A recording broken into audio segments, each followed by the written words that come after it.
Good morning and welcome to Speak Out Live London. Soll Breakfast on the box. Well, folks, today we have an eye-raising show for you and a very emotional one too. My name is Dawn. And my name is Joyce. And we have a wonderful guest on today. We shall be talking about sickle cell and its effects. And today we have on the show Samantha Greaves. Welcome, Samantha. Thank you. It's my absolute pleasure and honour to be here. Thank you very much for coming. Thank you. More than welcome. Now, this is a very hard topic because not only are we talking about this topic, but you are a carrier. So, firstly, hope you're in good health today. Today I am, yes. Good. I'm glad to hear that. Now, Samantha, you're a mother of 3. Yes. You're a grandmother of 7, and I must say you look absolutely marvellous. Fantastic, yes. 6.5. Just wanted 6.5. You were diagnosed with sickle cell at the early age of 4 years old. That's right, yeah.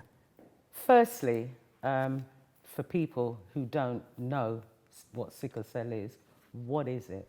Okay, so sickle cell is an hereditary blood disorder. Hereditary meaning that it's passed down in the family bloodline, you know. So my parents are both carriers, and in sickle cell world, a carrier is called, like, you have the sickle cell trait. You know, that means you carry the sickle cell gene, you know. When 2 people with the trait come together, you know, there's a 1 in 4 chance in every pregnancy that the child will be born with full-blown sickle cell, you know, anemia, and I'm the product of the full-blown sickle cell anemia. And what are the symptoms? Daily symptoms like tiredness or total lethargy, pain, right? There's always pain. It's just a degree of pain, you know, but there is always pain. Constant thirst, you know, jaundice. You'll notice the sickle cell patients have sort of like yellowing in the eyes. You know, the more yellow the eyes, the more jaundiced you are, you know, so you need to keep a check on our eyes and like the palm of our hands, because that's an indication, you know, that you're going to fall into, you know, sickle cell crisis. I spoke about the constant thirst. Joint pains, you know, so that is like the everyday symptoms, you know, which can manifest themselves into, you know, greater things like a sickle cell crisis, for instance, is going to happen anywhere in the body because we have blood everywhere in the body.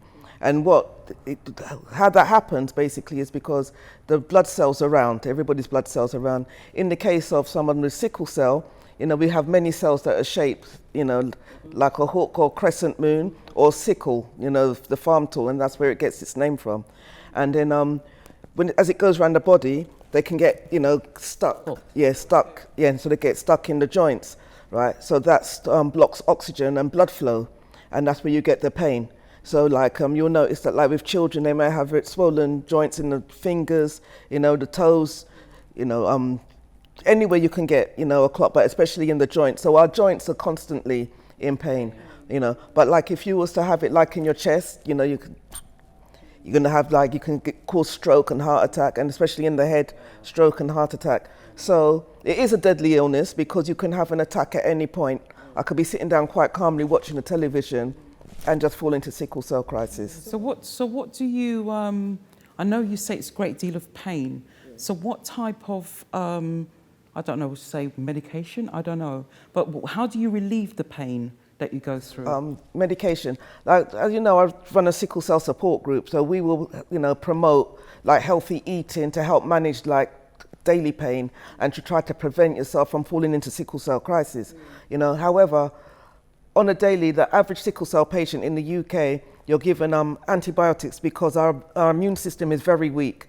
You know, we're susceptible to infection. So if somebody's got the common cold, you know, just try and stay far from me because, you know, that can trigger a sickle cell crisis. Yeah. So the average is daily antibiotics, which is usually penicillin.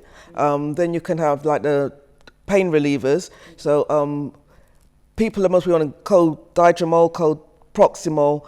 In my case, I'm on morphine and tramadol. You know, when you go into a hospital in crisis, you're on even more increased, like pethidine. That's right, yeah. They're really strong painkillers. Yeah, strong painkillers. They have a street value, you know, so we're looked upon as like, you know, you're pretending to be in pain to go and get this so you can sell it on the streets because, you know, I'm sorry to say it, like sickle cell is very undervalued or underrated, you know, condition, you know, so they'll look for any reason to like, you know, to say it's not there, you know. It's not working because it's not something that you can see on the outside. Obviously, it's something that, you know, you obviously suffer with on the inside. But they call it an invisible illness. There you go, absolutely. But you've had this since 4 years old, so therefore, all through your... Well, I was born with it, but it was I was diagnosed, yeah, at 4 years old. Apparent at 4 years old, but obviously at school, education. How did you manage sickle cell during your formative years? Also, did your teachers have a knowledge and an awareness and understanding of the disorder? Including empathy. Easy question. No, there was no understanding. There was no. Even my parents didn't even know of its existence until I was diagnosed, and they were informed that this is. So how did you cope at school? If you know, with the pain and in like early childhood, like going through junior school and that, I do remember like constantly. You know, like because at that time, playtime is playtime. You have to go outside outside the building and lunchtime and so forth. And I remember just using the whole playtime or the whole lunchtime after having my lunch, trying to get into a doorway just to stay and huddle until this playtime is finished and you know so I can get inside. Does the cold also make it worse? The weather has a great deal, obviously. Cold can trigger a sickle cell crisis, and extreme heat can trigger a. Yeah, and also like extreme changes in weather. You know, like the British weather, 1 minute it's hot, next minute it's cold. So even that, you know, can trigger a sickle cell crisis. Puberty can trigger pregnancy, you know, so any change in the hormones or any, you know, a shock that can trigger. Somebody kick you, a bruise can trigger a sickle cell crisis, you know, so we're told not to fight. So we try not to. Yes, absolutely. Employment also.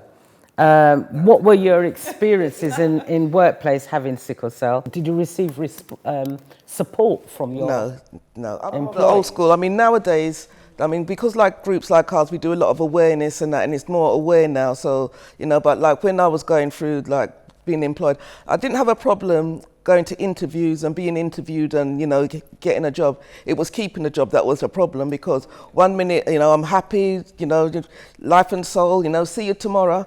And then I don't turn up, you know. She was all right yesterday. She's sick again. Yeah, of course she is. Like my employment started in the 80s, you know. And at first you put, have you got any illnesses? Yeah, sickle cell anemia. They're not employing you. So you learn pretty quick not to put that on because I want the job, you know. So now I've not got it on the file. So now I can't be talking about I've got this illness that I didn't put on, you know. And then in one instance, I remember this because I did a lot of agency work. Because with agency work, you can pick and choose, you know, when you're well enough to go to work. And I was working for General Accident, an insurance company. But although I was employed by the agency, I was working at General, and I was there for a good 6 months. You know, got on well with the staff and everything. And they wanted to employ me so that I was their staff. And I was happy, you know, to do so and that. And then so I had to fill out the application form. Now they've told me that they want me and, you know, and I want to, you know, to be employed there. So it was like, it's just a simple case of just continue your hours and that, but only they're going to be the ones that's paying me. So I had to fill in the application form, you know, yep, sickle cell. But remember, I think I've got the job, and they couldn't employ me. It's an insurance company.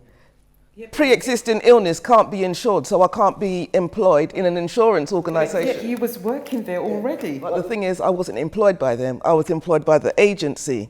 So I was agency staff. So isn't sickle cell under some kind of disability act? We're fighting. Yeah, it is. I don't know. It is a disability, right? But to be recognised as a disability everywhere you go, you know, like if I had said to somebody that I got cystic fibrosis, you know, everybody would understand like there's some disability, you know, so you allow, you know, certain things. If you say to somebody, you've got sickle cell, you're right, you have to fight, you know, to be recognized that this is because of my sickle cell. This is because of because it's like, it's not just recognized. It just seems absolutely crazy with the amount. I mean, it's black people. The majority of black people, yeah. Black people who suffer with this. And it just sounds absolutely crazy that it is not recognizable for the amount of people that actually have sickle cell. And then it's left like to the sickle cell patients themselves to advocate, you know, and like rely on people like yourself, supporters, people that, you know, want to know about it, you know, to help us get the message across, you know, because it's like, I can be fighting a campaign today and then tomorrow I'm sick, so things don't get, you know, continued, you know, so we are totally relying on our like family, friends, supporters, because like us on our own fighting it, that's why things never get done. You know, and you got the George Marsh Sickle Cell Centre at St Anne's Hospital, which is the hub of the health and well-being for sickle cell patients.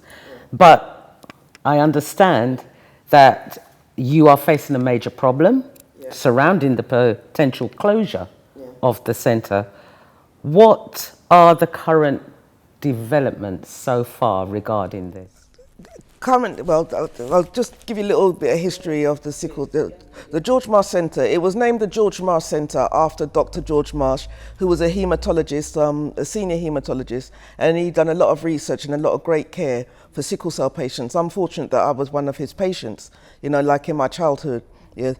We used to have support groups then run by Neville Clare, who was a sickle cell patient, and he is the creator of the black print of sickle cell support. He created OSCAR, the Organisation of Sickle Cell Anemia Research, and that was the first sickle cell support group in Europe and the UK. And used to meet up in offices, rented offices in Wood Green to have support group meetings.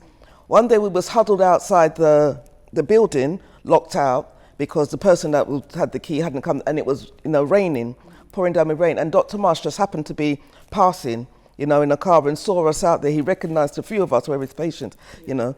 So asked what was going on. So we explained that we was trying to, we was waiting to have a support group meeting. And it was that gave him the idea and recognized that the sickle cell community needed their own hub. Absolutely. So he campaigned, spoke to his colleagues and peers, and he campaigned and even fundraised and got himself active in the fundraising and created, you know, and basically managed to get the sickle cell, the George Marsh Centre built. It wasn't going to be called the George Marsh Centre, it was just like going to be a sickle cell and thalassemia centre. Sadly, before the building was completed, he passed away. But that's the reason why it's called the George Marsh Centre, in his honour. And this is the only purpose-built sickle cell and thalassemia centre in Europe. So since its beginnings, doctors and nurses in training would come to the centre to learn about what sickle cell is. You know, it was also the community hub. It's the home of sickle cell. So, you know, like if we have any events or anything, awareness, it happened there. You know, so why is it that they want to close it down? Is it because I is black? Well, because it seems as though, you know, for black people, for everything that we either need in our lives or we're trying to build in our lives, we get broken down. So it's 30 years old. It was built for purpose, for sickle cell purpose. 30 years old now. For the last, say, 4 years, we've been battling with them. It's not a case of they're closing the building down. What is it? They're taking it from the sickle cell community and giving it to the to palliative care, which is cancer. Now, we don't deny that cancer need a building. They need their own space and so forth. But cancer is heavily funded. They have funding left, right and centre, worldwide funding. You know, for us to get funding in the sickle cell community, first of all, people need to be aware of it and know what it is, and that's a struggle in itself. You know, so we're very underfunded and we're not supported by the government agencies and so forth. So we are poor in comparison. This is our home. So why are you taking from the poor to give to the rich? You know, I don't deny that they can afford to buy, rent, lease, you know, squat, anything, anywhere they can afford to do so. We can't. Control, don't they? Yeah. But if this centre's taken away, where would the sickle cell, people go? Where would they go? Nowhere. It's a case and it was like at the midnight hour that we found out about it. And then when we found out that, that it was like we had 2 weeks to clear off and get out, and so. You're still managing to hold on to that building at the moment. The thing is, right, it was a case of we had to leave, pack up, come out, all the staff come out and so forth. So we fought it because they didn't have no meaningful consultation with us. They can't just make a decision and don't tell us. So that was our strength of why they haven't completely slung us out. That they've given a 2-year, stay so that we can fight sort yourself out, basically. But the point is, palliative care is still in there. So we're not using the centre for the purpose of it. They're in there. We are just like able to come in. We can come in on a Thursday. We have to book first. We can come in on a Thursday between the hours of 11 and 4. And on Friday between the hours of 11 and 2 o'clock. That is when the sickle cell community are allowed to come into our sickle cell centre. We have no keys as a community. For the palliative care, they've got our seminar room, they've got every part of our centre, apart from the fact that we can use our library, and we have to book it in advance. It's called George Marsh because he was a hematologist, so he had nothing to do with cancer. So we're saying like we want 100% usage back of our centre. And it's not just a case of because of the centre. Now the centre, when it was built and the purpose, like if I was to go into crisis, I could go to the sickle cell centre, right, and be immediately, hooked up to a drip and get oxygen, and be managed by specialist staff. Obviously if I was to fall deeper into, crisis, then they would transfer me to the main hospital. But at least that was, but because of this over the years, we have had to fight for protocols in the hospital. Like in the A&E department, for instance. So you come in sickle, because many people have died in A&E or in the ambulance because ignorance for a start, they're not trained, they don't know what's going on. But when you go into A&E and you're waiting for hours and hours and hours and in this extreme pain, you're gonna pass away, So we fought for the protocol that if you come in with sickle cell, that you are seen within 30 minutes of coming in, even whilst waiting for the doctor, because the doctor could be busy, but at least you have your oxygen and you have pain relief so you can manage to wait until the doctor comes. But they're ignoring these protocols. They don't take it seriously. You go in there so often and the doctors that are on duty have no sickle cell training. So I just find this absolutely incredible. How can somebody who has sickle cell be in pain, be admitted into hospital, and you have doctors and nurses who don't fully understand sickle cell? Yeah, and another campaign that we're running, so we want the full use of 100% of our centre back to its original purpose, because that will relieve the strain on the A&E as well. We also want our ward back. We used to have a specialist ward, T6 in the North Middlesex Hospital, where our specialist staff was, if you had sickle cell, that is where you go. Remember, we have a low immune system. They've taken that away. So we've got sickle cell patients started all over the hospital. There's one that's contracted some disease that she's in there now, right? Because they put her in, I'll tell you. I know it must And be it's really emotional, upsetting. yeah. I can understand that. Yeah. I can understand that. We want our ward, so that we're not, our life is not, threatened in that way. Absolutely. Samantha, how can we get people, and what kind of support do you need, and how can we rally up our people to give that support? Well, we do have the support group, right? There's a Sickle Cell Care Advocacy Unity Support with Empathy group. We're run by sickle cell patients and sickle cell supporters, voluntary group, right? But we're very active, The email address, you can email us, because our job is sickle cell awareness, to get the message out there. So children in school, so the teachers understand, parents understand what this condition is, that everybody understands what this condition is. Our specialist staff are willing and happy to train their peers, in what sickle cell is, but there's no interest in it, So email us, sicklecellcause@gmail.com. We've got a website. We need volunteers to help update our website, but we do have a website. Again, all the W's, sicklecellcause.com. We're on Facebook. We're on Instagram and Twitter. Everything is at Sickle Cell Cause. Telephone number 07508 908 549.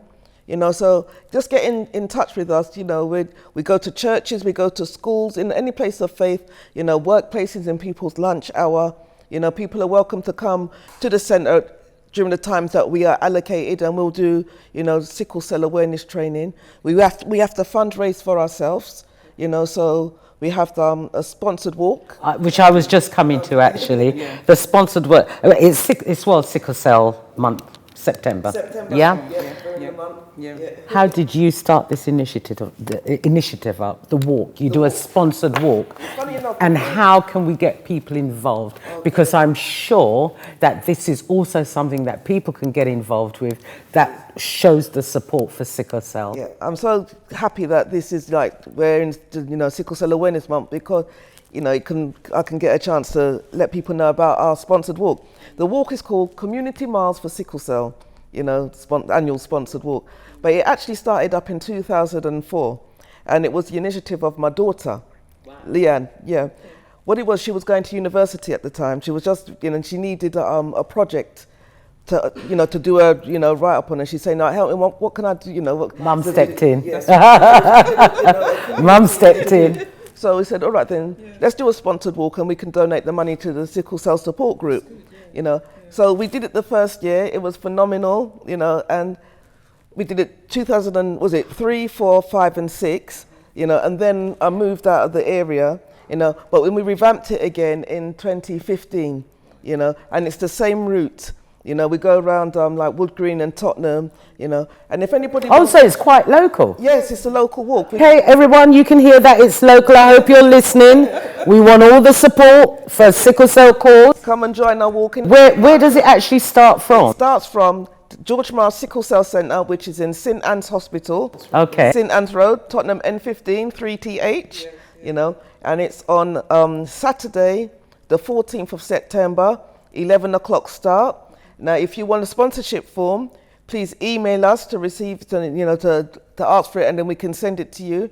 sicklecellcause@gmail.com. Just put sponsored walk in the subject box, and we'll make sure that you get a sponsorship form. If not, come and help us. You can hold a bucket throughout the walk, and we make ourselves known in the community. And it's like every year that we do the walk, we get more and more people be a part of our organisation throughout the year, because you'll be surprised the amount of people that have no idea what sickle cell is. Right, yeah. I mean, I've got to say, I just absolutely admire you, because you also do a lot of fundraising yourself. Yeah. You do a Gambian project, where you've actually been to Gambia. Yeah. Again, all for the sickle cell cause. We think we've got it bad over here, but like in West Africa, especially in the rural parts where there's no money, the mortality rate is still 5 years old. So it's like, if you see a teenager with sickle cell, they look like somebody that's elderly and crippled. It's like it's hard. So what are you doing to help the cause in Gambia? We call it the Gambian project. Yeah, and so what we do, so we're going back again in October, and we do what they call sensitizing. So we meet in different villages with the village chiefs, and they get the villagers out, and then we have interpreters, because there's 4 main languages, and not everybody in the rural parts speak English. So there's always that barrier. So because they know we're coming, they're going to have the interpreters there, so they can interpret, and then we can go through, because before we gave them flyers and that. This is too much information, and it's English. It's hard for them to understand. Yeah. So they've invited us to come back, and we go to different villages, sit with do talks. And do talks, and everybody comes out, And are you well received? Are you well welcomed? Yeah, every time they don't even want us to go. It's like, our social media is hot with our Gambian, sickle cell community. But it's very sad to see. And we want to fundraise as well, because they don't have equipment. The simplest things that we take for granted over here, medicine they don't have, because if they do manage to get to a hospital, getting to the hospital is, hard enough as it is, because the hospitals are like in the towns, the major cities. If they're in the rural and have no money, they've got to find money to get to the hospital. They may get to the hospital and it's not a sickle cell clinic there. you know, or it may be the clinic day, but they don't speak the language that the doctor speaks. If they don't speak English, and the doctor may not speak their tribal tongue, so there's always one. But then they may do, and then the doctor says, okay, you've got sickle cell, like, so now you need to get this medication. They've got a list of medication, go to the chemist and get that. They haven't got the money. Is sickle cell in the Gambia seen and taken very differently to how it's seen and taken here? Yeah. Still in the Gambia, they don't understand what it is. Like when we go there, they don't even know that it's a blood disorder. You know, some of them look at it like it's a curse because it's traveling in the family. You know, the people died. You know, so your family's been cursed. You know, they don't realise that it is genetically. They think genetically. So when they sort of seem relieved that there is, and you know, because they just think that we're cursed. You know. So wow. There's a lot of like education. You know, it's like. And we're invited onto radio stations like Taranga Radio. I was just about to ask you, I mean, you obviously spreading the word, and, you know, that's what we're here to hopefully get the message across to our viewers as well, because we really do need to get together as a community, especially with things like this. There's, you know, many other also disorders, but this particular sickle cell disorder, I mean, it is genetic. Yeah. It's been known in the UK for over 100 years, you know. I mean, like, no disrespect, but like when the AIDS virus came about and it got, you know, well known in the 80s, you couldn't switch on the television. Every channel they're talking about AIDS, this, AIDS, that, do this, do that. But you're not seeing it about sickle cell. No, you don't see anything. You'll more rather see a dolphin, you know, save a dolphin or a donkey, more than there's no adverts, there's nothing. Right? And no advocates out there. There's absolutely nothing going. I mean, I watching the TV, the news or anything, like you said, you see cancer, you see this, you see that, you see, but nothing about sickle cell. You know, so it's up to us to get the word out there, sad as it is, but, you know, because they're not going to do it for us. And that is the reason why, and I'm saying it as I feel, right, seeing as I've got sickle cell, I had it all my life and I know the suffering that I've been through. I think it's because I'm black, and I think it's because it's a predominantly black. You know, if the other races were affected by it, something would have been done. Absolutely, by now. absolutely. Well, you see, hence why we have Speak Out Live London. We have Speak Out Live London for our community to come and speak about their views in regards to whatever that matter is, as yours is like sickle cell. And this is where we hope we are giving that platform. I just want to read out this, if you don't mind. As we are all too aware, led by SC Cause, we the sickle cell community are fighting to resume full access of our own centre. The purposely built George Marsh Centre, home to the sickle cell community since 1987, based across the road in the grounds of St Anne's Hospital. Obviously, when the decision makers felt they could throw us out of our home with no regard to how we were going to continue our works, it was again our community members that stepped up to fill the void. Whilst we've been ongoing with our Save the George Marsh Centre campaign, we have been continuously denied the full and proper use of our own centre. However, this thoughtless sabotage of our community did not stop our works. On the 23rd of March 2019, at our annual general meeting, Russell King stepped up with the donated use of Chestnuts Community Centre. So we say again, thank you to Russell King. However, throughout 2018, each month, we have needed an environment to host our managers, committee, steering group and open house meetings, also our workshop and social activities. Today we ask you to help us to thank a true community queen, one of Haringey's lead librarians, Inquiries Information Officer, Advisor and Events Organiser, for her support with donating space at St Anne's Library at least 4 times per month for us to be able to serve our community. So we say thank you, Dawn Goulburn, and also her right-hand woman, Joyce Rowe. We are truly grateful for your support. So on behalf of the sickle cell community, the warriors, our supporters, everybody from the George Marsh Centre, I want to say Dawn, and to you, Joyce, both of you beautiful empresses that give, you give, and you give, and you give, and we are grateful. We are grateful. Thank you. This is so emotional. Much, Samantha. So, Different names. We're very grateful. thank you ever so much. And we are absolutely honoured to have you on our show. Thank you so much for coming on. You certainly, absolutely, I'll treasure this. absolutely. But more than anything, viewers, she's opened our eyes. Please open yours. Let us get together and support Samantha. Let her know she is not alone. You definitely are not alone. We are going to support you, and we want all other organisations to support Samantha. Let's support the sickle cell cause. Thank you so much. Nobody wants to put it on the map.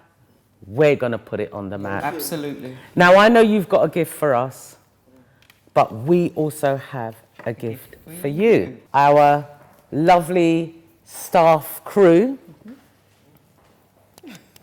is going to bring a little gift for you, and we hope you will take this and remember us. Thank you, Vanya.